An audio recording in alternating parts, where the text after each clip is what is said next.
pardon for sin. Hi everyone, and welcome back to Music Moments. My name is Margaret, and today we are looking at a traditional hymn titled Great is Thy Faithfulness. This hymn was first written by a man named Thomas Chisholm, who lived from 1866 to 1960. He was from Franklin, Kentucky, and he grew up with no formal education, and yet he was able to become a teacher at age 16, as well as the associate editor of his hometown newspaper. Later on, he was persuaded to move to Louisville to become the editor of the Pentecostal Herald, and in 1903 he was appointed as a Methodist minister.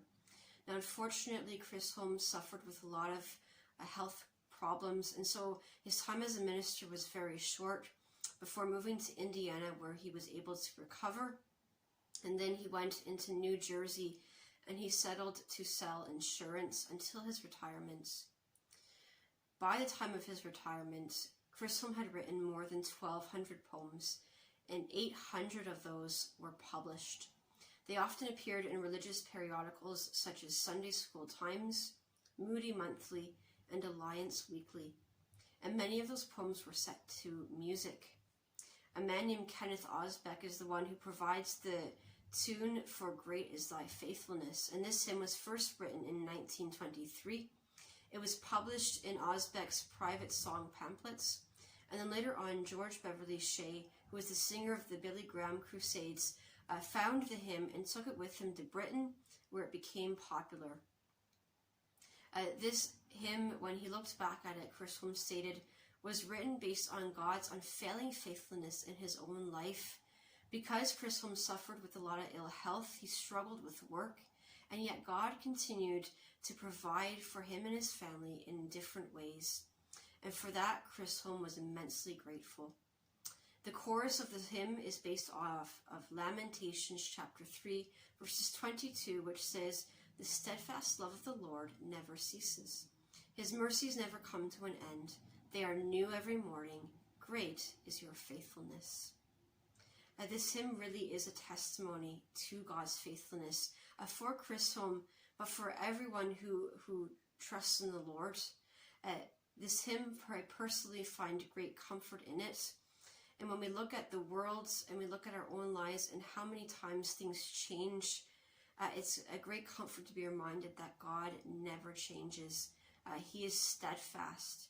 He is faithful.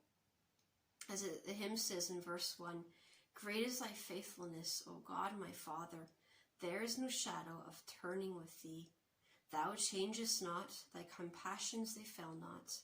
As thou hast been, thou wilt forever be." God doesn't change. He is faithful, and we see that time and time again throughout the Bible, throughout history. Even though the people would rebel and they would sin, God kept his promises. And we know today that God continues to keep his promises, even when we sin, even when we fail, even despite our shortcomings. God is still there, he still cares, and he is still faithful. I'm reminded of Numbers chapter 23, verse 19, which says, "God is not human that he should lie, not a human being that he should change his mind. Does he speak and then not act? Does he promise and not fulfill?" An even greater comfort than is found in this hymn as well, which is found in verse 3, which says, "Pardon for sin and a peace that endureth, thine own dear presence to cheer and to guide." In the church calendar, this week is considered Holy Week. It's Jesus' final week before his crucifixion and subsequent resurrection. We've just celebrated Palm Sunday, which looks at Jesus' triumphant entry into Jerusalem. The people cheered and praised God as he entered riding on a donkey. They would put their robes onto the road. They would even lay down palm branches as he rode along into the city. And oftentimes the people would do this in order to pay homage to a king. So at this moment they are saying that Jesus is king. And yet Jesus knew full well that later in that week their shouts of acclaim would turn to the hurtful and hateful shouts of "Crucify him." And yet Jesus went to the cross willingly, because it was the only way for us to have forgiveness and peace with God. Because of what Jesus has done for us at the cross, we are offered forgiveness of sin through faith in his finished work at that cross, and peace with God, a peace that is not as the world can give us. It is only a peace that we can receive from God. We have peace with him through Jesus' sacrifice, and we have a peace that surpasses understanding, one that goes beyond our situations and our circumstances that we face day to day. That offer of forgiveness and peace is still offered today as it has been in times past. And so we can have a restored relationship with the Lord. And God is faithful.